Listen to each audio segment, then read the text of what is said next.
Hey YouTube, welcome back to UniXTCG, and today we will be doing our own tier list on the first initial look of Set 2 Blazing Aura for Dragon Ball Super Fusion World. So with this, I see a lot of other people making tier lists, and I've had my own thoughts about it. I've been going through some of the revisits to Set 1 of the starter decks. I've been going through my archetype breakdowns for this set, and I think it's about time, with about a week coming out until a week out from the first Set 2 regionals. I think it's about time to go into a tier list. Now that being said, I want to see if we can get this video over 100 likes. I know you guys can do it. And secondly, if you have any questions about what I put on the tier list, not only can you just talk about that in the comments and I'll get back to you, but let me know which deck you want me to break down next in an archetype breakdown, revisit sort of deal, because I've been letting the Patreon members choose first, but I think now it's time to let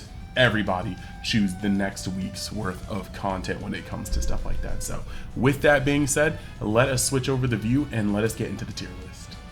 So we are currently looking at the tier list, and we've got a little bit to go over. The first tier, since I got a fair amount of criticism last time that I made a tier list for not having a defined BDIF, we have a BDIF tier. There will only be one deck here. See, I do listen. And then below that, you've got tier 1 though. Tier 1 though are the decks that I fully expect to see in Top Cut. I just know they're not the best deck in format as far as I have tested so far. Then you have the green tier, and I'll explain why I singled this one out there. You have the Let Them Cook tier, and those are the decks that I do feel like have their top ends that can contend with the best of them, but then do have some glaring weaknesses that sometimes can get you caught lacking. But I would not be surprised if I saw a deck in the Let Them Cook tier potentially get to the end of a tournament and either bubble out or barely make it in Top Cut. Then you have the Remember You Paid to Be Here tier, returning from the first one. That tier literally is exactly what it means. Whether it be a local that you paid $8 to $10 for, you know, maybe a future celebrations event, a regional, an online regional, you know, things like that. You paid to be here, so think a little bit harder about which deck you choose. And that's that tier. And then we have Ginyu tier for the haters. But no, for real, Ginyu tier is still Ginyu tier. So we're going to go in the order of all 4 new leaders, and then we're going to take it by color and by date, or by set that it came out. So usually have the starter leader, and then it's you know, following things. So we're going to jump right into this. Let's just not mince words. We're going to move top coup right up to best deck in format. There's not really a reason to not see that. Like, it's really just a house. The deck is pretty good. Realistically, when you look at this deck has all the things a red deck wants to have. It's power manipulation, lowering power down to 0 or lowering them down to small amounts they can easily be attacked over. It's got the ability to cheat cards out, not just through the leader effect, but by Kefla as well, which is looking to be the best card coming out of Set 2 for the game. Best card in red, probably by far. Able to just drop out a very, very strong onslaught of attacks. Bringing out board presence out of nowhere. A double Kefla turn is probably one of the most devastating turns you'll ever see in Set 2. Just being on 5 energy and being able to hit Kefla hard cast and then Kefla off your leader effect is just really destructive. So this deck clearly has an edge for removal, for pressure, and then even at the beginning, hand advantage. Going down to 3 life is not the scariness that we thought it would be looking at this card off the rip. So hands down, this is the best deck in format, I personally think. I do think it is not unbeatable. I don't think by any means it's a tier 0 format, because in a tier 0 format, you can only be seen by the card, like you can only be seen by the deck that's in tier 0, and I don't think we're there yet. So yeah, BDIF, not going to spend too much time on that because I've already broken down this deck. You guys can all go to my Dragon Ball Super Fusion World playlist, check those out, check out my archetype breakdowns, and if you want to take it a step further, I've got deck lists, my competitive testing deck lists, and my results on my Patreon, which will also be in the description. Now moving on to Zamasu, right? I'm going to put Zamasu in Let Them Cook. And realistically, there are going to be some things that come up later, but you essentially have this paradigm with blue leaders right now where the correct play is to stay unawakened for as long as possible, because blue has sickle to remove these Kefla plays, these Frieza, these Ginyu board plays. And then you also have things like Absolute Lightning to remove things that are too big for Sickle. You've got Vegito 3, which is going to bottom deck 2 costs most of the time, but if you get 2 Vegito 3s on board, which, to be fair, putting it 25k and not attacking with it does give it a little bit more of a body, a stickiness against red, outside of Beerus, that is, and that could have it stay. So if you have like 2 Vegitos on board, which is very easy to do against yellow, not as easy to do against red, but when you do that, you can be playing Zamasus, the 1-cost Zamasus, and bottom decking 2 drops, bottom decking 3 drops. So realistically, blue has the ability to control the board quite well as of set 2, but the best part about blue, I believe, is controlling the board while defending damage so that you make it to the end game with a very, very, very high health, because once you hit the end game, you are clearing the board with Sickles and Xenos, you are striking back with your bigger bodies like your 25k like Vegito. You have an excellent top end in the sense of like, Vegeta 5 from the starter deck, or even Goku Black if you decide to play it. So staying alive is the biggest part. The main issue is that once Zamasu flips, while he can heal, he's no longer drawing, and the heal should be a draw, essentially. You get that card back. However, you don't get to see that card on your turn. The disparity can get kind of wild, and if your opponent has any critical threat and you are at any point forced to take it, your heal means nothing. You discarded a card to essentially just lose a card off the top of your deck. And granted, it did stop you from being one step closer to dying, but is that worth it? I feel like, honestly, a lot of cases, the answer is not yes.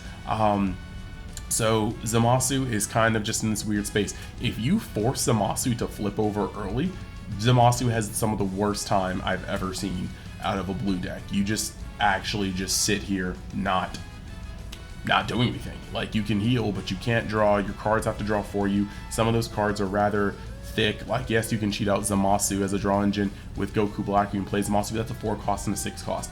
You have to get there first. If you just get rolled on by an aggressive deck, you really just and you still have the gaping hole in blue strategy, which is green. So I'll get over to that.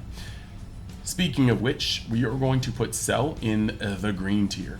Now, the reason why I made a tier called green is that a lot of people have beelined so hard on the red aggressive decks that they don't realize that green, their top end, got more toxic than it was in set 1. If you thought Broly to Broly to Broly is horrible, just wait until you are not playing blue, which can bottom deck the field card for Cell, or you haven't seen Xeno yet, and your opponent is hitting you with a Cell, gaining a life, blowing up 2 cards, swinging for 20 with their leader, 45 with their Cell, potentially playing a Cell Junior, getting back a gigantic meteor after using a leader effect, then tapping the field card, going up to 7, making them ready for 8 again next turn, into which they've got 5 life or so, they got 4 to 5 life, and they hit you with another Cell.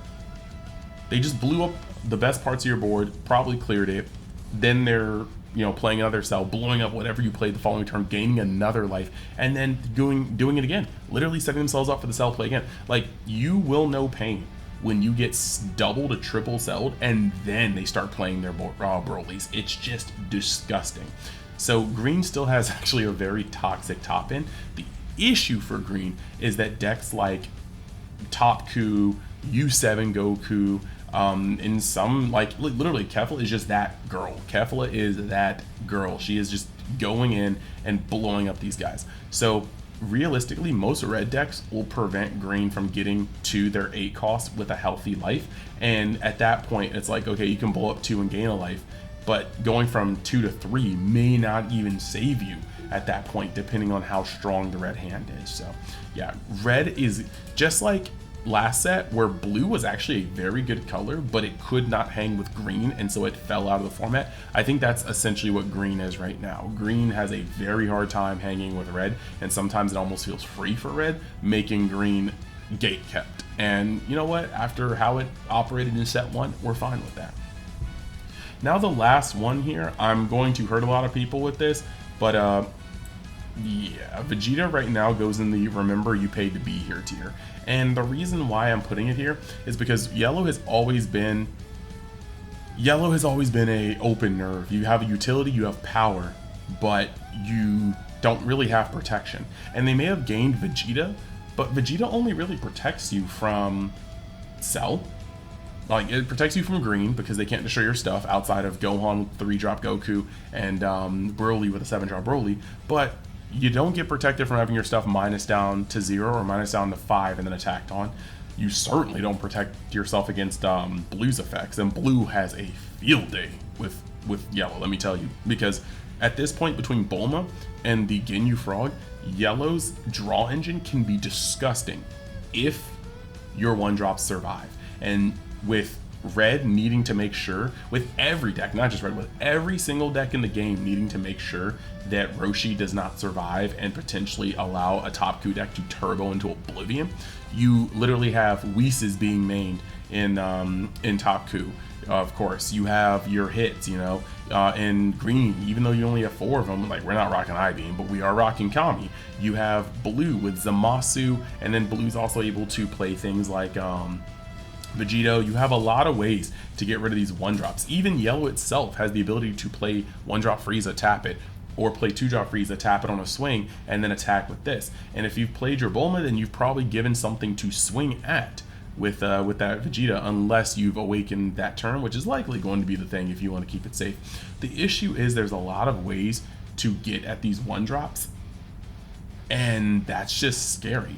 With that being said, Yellow's draw engine is extremely flimsy, and so yes, if it's not answered, like against early game, mid game green, yeah, you could probably just draw a gajillion cards. But otherwise, that's kind of rough. Now, I will say that the one funny thing that Yellow is able to do right now is use its normal aggressive package and then just immediately slam a Vegeta on the board when you think your green player is about to start playing the destruction, and then green can't interact with you properly.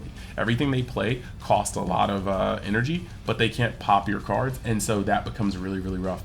So Yellow still, I think, has some legs versus green, but Yellow has a fairly rough matchup versus Top Coup. A very drawn out matchup in the mirror, because if you play even 3 copies of Vegeta, he just outs Cooler. Cooler used to be the mirror destroyer, demolisher, skill gappener. He is no longer that anymore. Vegeta turn sideways will automatically make anything that Cooler tries to tap and pop invalid for being popped, and that's a problem.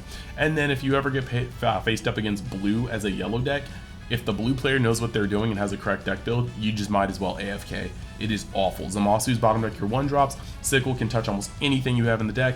Vegito answers whatever 2-drop you just played. Vegito with Sickle on the board is doing that. Vegito with Zamasu being played allows them to bottom deck 2-drops. Like when you start getting your 2-drops and 3-drops bottom deck by Zamasu's, you just start feeling like you're just out of the game, and it's fairly true. So even with their lockdowns they got, if you start removing those Gokus, the golden Friezas off the board, you end up not being able to tap down the field. And now that we've explained all that, we can start going to the other decks. We got through 4. We got 1, 2, 3, 4, 5, 6, 7, 8, 9, 10, 11, 12 more to go. So yeah, let's get 6 out of the way. Let us go into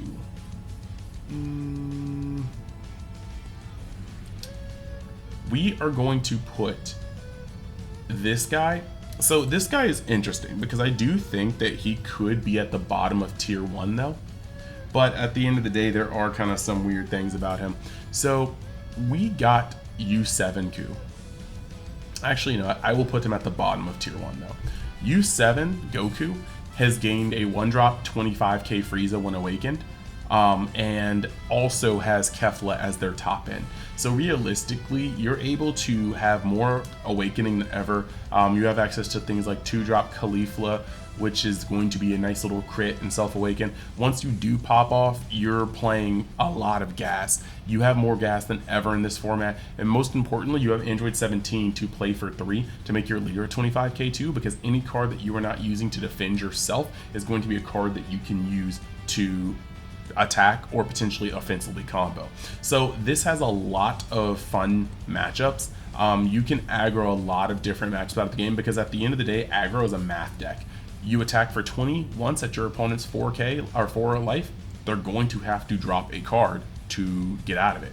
And then you just keep going on. There are turns on 5 energy you can play like a Tien, a Frieza, a Frieza, and a Frieza if you've been holding those in hand like aces, and you can just attack your opponent multiple times. 20k, 20k, 20k, 25, 25, and you have to start dropping cards in hand. That's a lot of deficit, and if you get them down to 2, you can potentially run a double strike. If you're running the SCR instead from set 1, you can get it down to 1 and then just take a quick pot shot at one of the things that's already been sideways.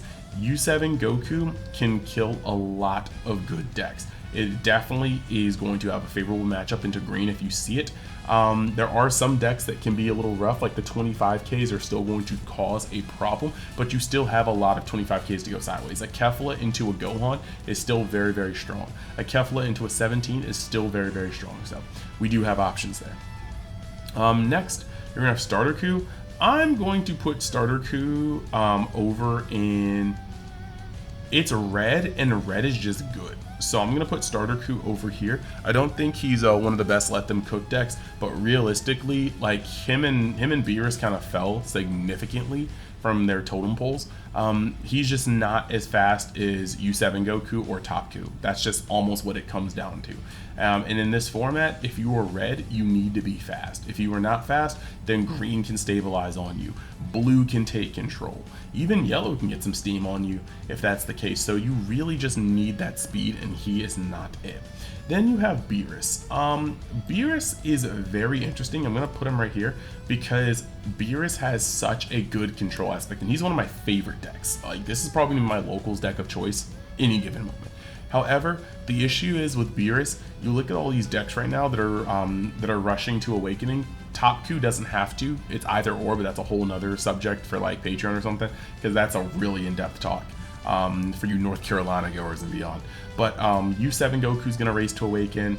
Cell is actually a green leader that doesn't mind Awakening early, whereas the other one's kind of like, you have these decks that are gonna go down, and Beerus will somewhat do the same thing, but every turn you attacked and you have the crit, Beerus is not drawing. And sure, you can take a 10k out of your hand, but if your opponent's hand, but if your opponent wants to Awaken, they'll just welcome it. They'll chalk that lost card up to them being close to Awakening, and oh well. But they're also drawing with their leader swing. Top Coup won't even think twice. You can body, like, the thing about a control deck is a control deck needs energy to operate. You need to play the cards that minus power. You need to play the cards that minus things to 0 or pop them. If you start swinging crazy at Top Coup will fold you in half, especially when your deck is not drawing the first couple turns of the game. You're only getting your Self-Awakeners. Whereas if Top Coup uses Self-Awakener, it's getting 2 cards, one for its draw, one for that. Any other deck pretty much using a Self-Awakener. Any red deck using Self-Awakener, any yellow deck using a Self-Awakener is going to draw for their attack, and it's going to draw for their swing. So, or sorry, their attack and their Self-Awakener. So Beerus often ends up a few cards short of their opponent on any given turn, and you're gonna feel it in this format where boards are starting to go wider and wider almost no matter what color you're playing. Then what we have here is Vegeta, and I'm actually going to put Vegeta up here in the tier 1 now. Vegeta is a very, very powerful deck this set. Like I said, blue decks at this point in my opinion are decks that can just not awaken, play out their game, control the board, and then you get different effects when they awaken. Zamasu has longevity, but like I said, there is never a good opportunity. There's never a good incentive to awakening fairly early in the mid game. You need to stretch out Zamasu at all costs. You need to stretch out the awakening as long as possible. Vegeta is not that case, because like, you don't want to awaken too early, but the moment you are forced to flip, you are opening up a can of Prince of All Sands on your opponent's rear. Like, it's just, you're swinging for 35k, and it is likely not going to be 35k because you've got the new Bulma, the Haramaki for Vegeta. You've got that new 4-cost Vegeta that can play Bulma but also boost the leader. You're swinging for 35 to like 50 depending on the setup with your leader, and that is going to be pushing pressure. That's going to be a really, really rough way to you know, just kind of get introduced to the game. Well, introduced to the end game. Like, you're already controlling the board, and that's the best part. Blue normally has to choose between pressure and control, but the thing about Vegeta is that Vegeta will be able to clear your board with his battle cards and then immediately move into pressing you for almost assured damage with the leader. So very, very good on that one. And now we're gonna take a word from our sponsors. So as per usual, gotta let you guys know that I am sponsored by Bang Bang Mystic TCG, and they are the coolest store in Missouri, one of the coolest stores in the United States when it comes to TCG product. You can pre-order or order your product from their website, or you can give them a visit if you're in the area. Check out their locals, check out their events, check out their merch. Actually, I'm wearing a shirt right now. I would show you the shorts, but my girlfriend currently stole them from the house, so I need to buy more shorts, to be honest. So it is what it is. But they are an awesome company. Eden, the owner, is always up to buy collections, singles, prize cards. So hit him up on the Facebook site if you've got stuff to move, or right off your fresh top, your fresh win, meet him at an event if he's there for like a One Piece event, for a Dragon Ball event, and flip cards to him there. It's awesome. He's awesome. And you can use my code in the description, UNIXTCG, to get a discount off of your purchases. Past that, if you're above the border and live in Canada, you have got bada bing, bada boom, G3. And G3 is the coolest store in Canada that I know of, and they're also cool, chock full of a bunch of cool guys. That was almost a tongue twister for me. They house one of the most competitive teams in Dragon Ball Super Masters. They hold Discord events in store, locals, and you can pre-order or buy products there, and you can use the code in the description, UNIX, to get 5% off your purchases. So whether you're in North America, whether you're in the United States of America, or whether you're in Canada, I've got you covered on both ends. So get your TCG product. And yeah, last but not least, I just want to let you guys know that I am doing so much in the Universe X sphere in terms of this channel, deeper dives in my own personal deck list and testing results on Patreon, giveaways soon to be coming on the Patreon now that Mystic TCG has me set up for sponsored boxes, cases, and then we are also doing things like streaming a Kingdom Hearts series playthrough on our Twitch. Take a little back seat because regional season starting up for this, and I really want to lock in and bring you guys as much hard-hitting content as possible, as many tops as possible. But yeah, we are going to do some great things moving into quarter 3 and 4 of this year. So stay tuned, and let's get back to the content. Moving from here, right? I am now going to touch on Goku Black. Some of you guys aren't going to be happy, but we are going to be putting Goku Black in Ginyu tier. Mainly because, yes, Goku Black is going to be good at cheating out cards, but Goku Black is the only blue leader that needs to awaken as soon as possible to actually start seeing his effect. Like, the way you have to build Goku Black, he's just not as optimal on his front side. He can't play the same on his front side. Whereas all the other blue leaders are going to be very much so, keep them on their front side, and their back side is A+. Goku Black is the opposite. His front side is a crit, and I guess that's okay. His back side is going to do that. So not only are we back in the paradox of having low cards in hand, which a lot of decks are, but like you might say, oh, well, it's blue, so you might want to stay under 7. Nah. Yeah, you stay under 7 pretty easily in blue just because red is ferocious right now and yellow can put up some numbers too. So Goku Black just starts actually having ridiculously low hands, and he needs to awaken. And after he awakens, he's easy pickings from the rest of the game. Like, think about it. You're not gaining cards, and then you have to go down and awaken. So you have to start bleeding all those cards to top coup. I mean, all this for playing a Goku Black on turn 4. Goku Black unfortunately catches a stray. Goku Black 6 can catch a stray from red because just the way that red needs to operate against the mirror, you have a lot of ways to remove a 40k off the board with like a simple 2-card combo, and that's just very rough for Goku Black to sustain. So I put him in Ginyu tier because he doesn't operate, I think, in the optimal ways that blue should operate, and there's just not really a place for him at this very moment, if you ask me. Now when it comes to Trunks,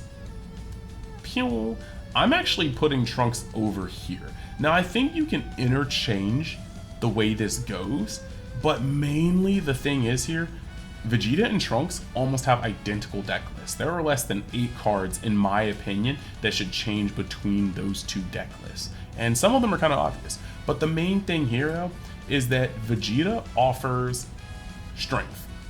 Vegeta offers strength when it comes to when he flips over and how high he can swing, especially with the use of that new 4-drop and the new Bulma. However, Trunks, I believe, offers a more consistent path to survival.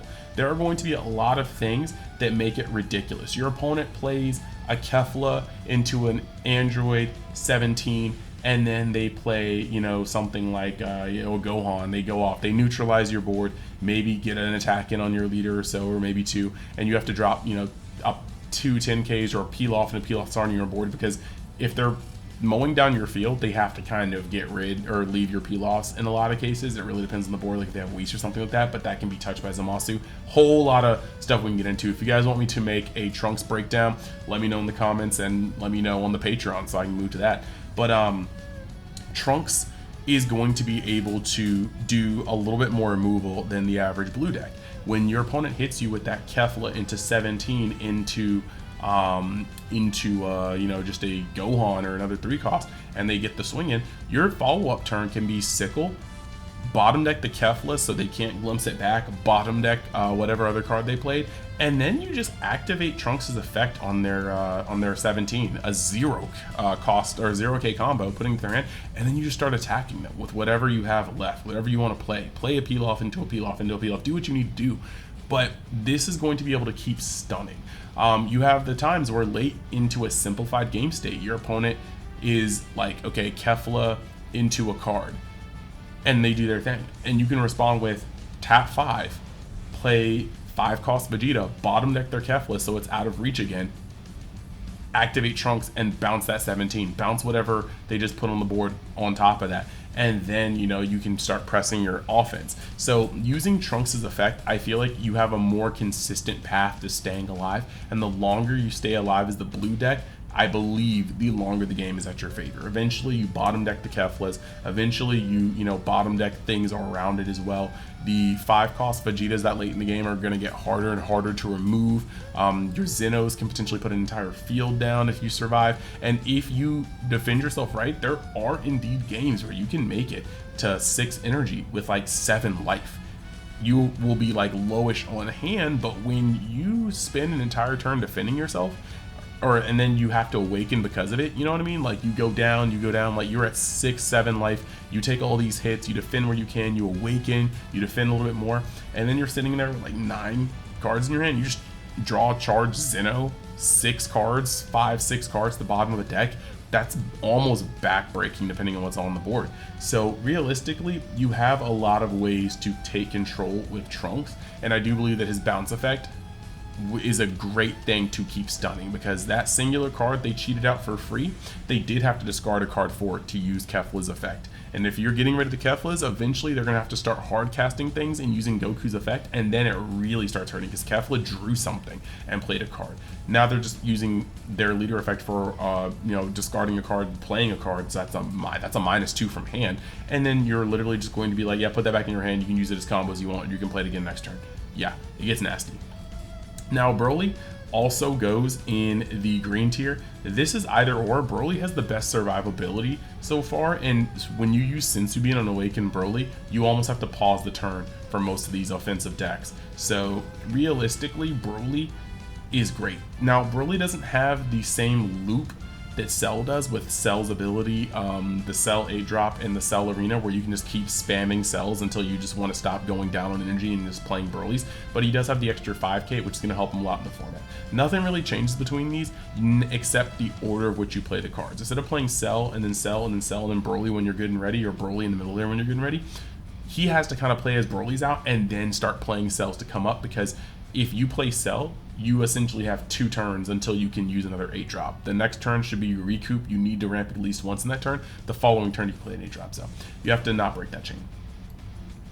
Now Gohan is in a weird space because Gohan does not have the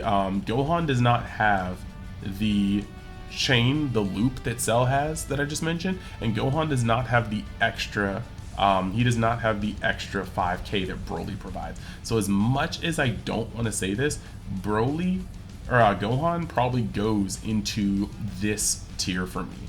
And I'm a Gohan fan, but realistically, without the 5k that Broly gives, or the loop that Cell gives on the top end, making it that just 8 energy is the nuclear bomb button for Cell. For Gohan, to use his effect efficiently without minusing, you have to have 5Ku, and 5Ku has never been unsafer. Like, At least before, Blue had to final flash this man. Nah, Blue can just have Vegito and sickle this along with something else on board that's inconsequential. Red is going to annihilate that card because it has the same stats as 17, and 17 is a prime focus for being able to wipe off the board. Blue, like, it's nah, it's not good. Nah. So with your 5Q not being safe, that's a little bit of a roughness. Cell does give life back, but like I said, any leader that's not Cell or Android 17 using the Cell loop is going to, or using Cell is going to set you back 2 turns before you can play another 8-drop boss card, and that's very, very rough. Yeah, you are able to use the new Goku, so now you can have essentially like maybe 6 copies of Destructive Strength in your deck, maybe 2 Destructive Strengths, and 4 Goku, so you at least have combo power on top of that. And then you can just pop it back into your energy and get a ramp.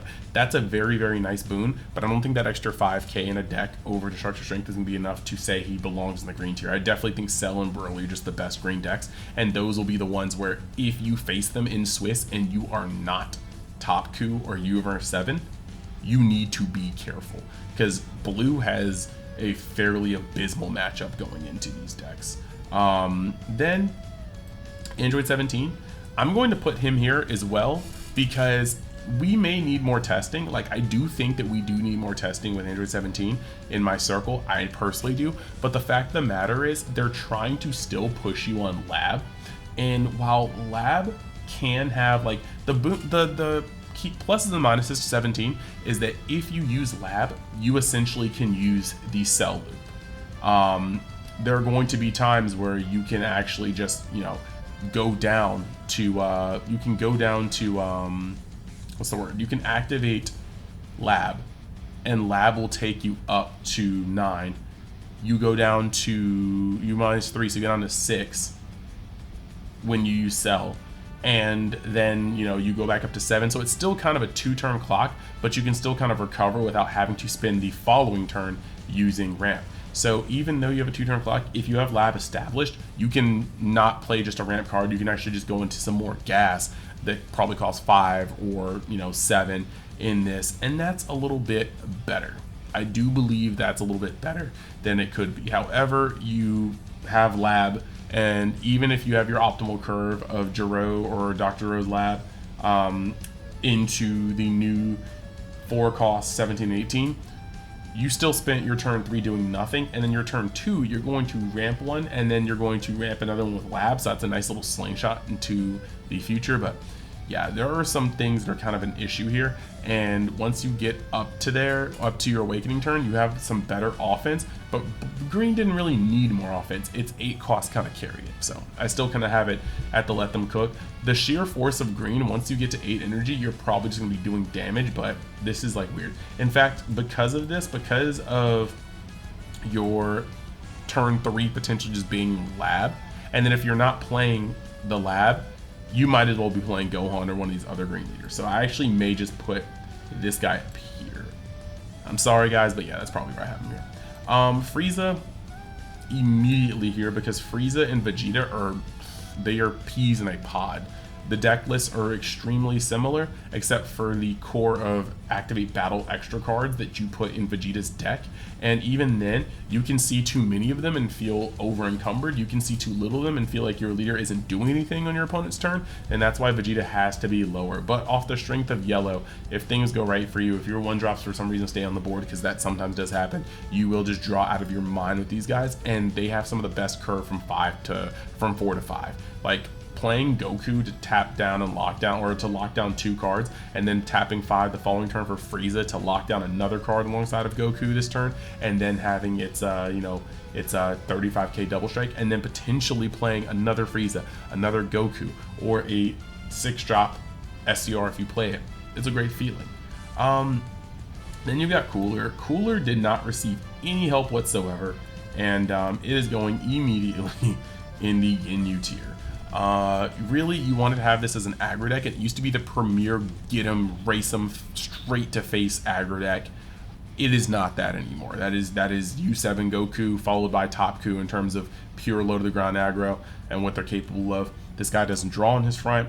He has to rely on a Ginyu package that did not get any better, by the way. So we're going to see that coming into play in our last one. And this just becomes a issue with Cooler. He didn't receive much help, and every other yellow deck does things he could be doing better. If you want to untap things in your turn, Frieza's there. You want to protect your cards better, Vegeta can have those activate battles. Frieza, or Cooler, who already doesn't draw too much on his front side, now has to expend his hand to untap a Frieza clan? Nah, bro.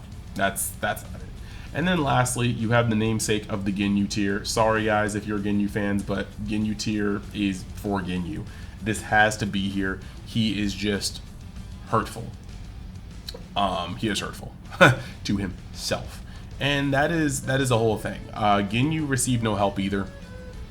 We have one Ginyu card that could have been decent if his name was literally not Ginyu. As you guys should know, if you play Ginyu decks, any card that is called Ginyu instantaneously has to draw an eye roll, because he cannot be played after you play your untapped 2 Ginyu, which turns him into a liability. He also cannot be searched off of Searcher Ginyu, which once again, if the Ginyu from this set or Searcher Ginyu from set 1 was just a Birder or another Jace or another Raccoon, like Birder only has a vanilla. Why does Birder only have a vanilla? For the love of Kami, this is an issue.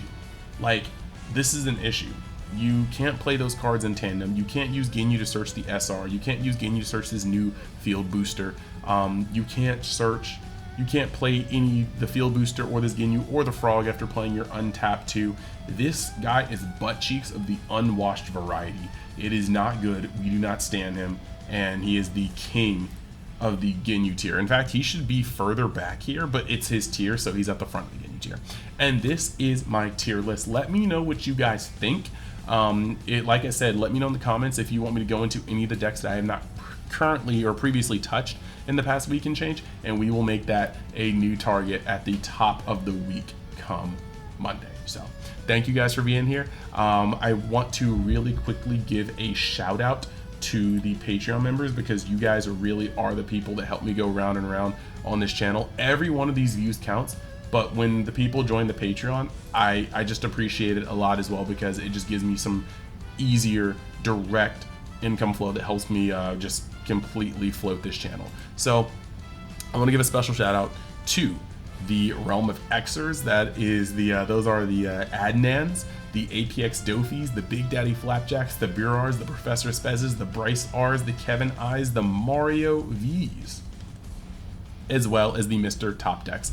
Thank you for being the highest tier of supporters on the channel. And for any of you guys that are wondering, you can always jump on the Patreon, join the Galactic Patrol tier or higher, and just see all these things that I'm putting up. I post on there like 4 or 5 times a week with my personal builds, my takes, just so many things, where my testing is like evolving my decks and things like that. And we're just going to keep it going for as long as we are covering this game, which is until it burns out, which I don't think is going to be a long time, because Dragon Ball should be in for Daima and eventually animating the manga, I'm hoping soon enough. So with that being said, thank you guys.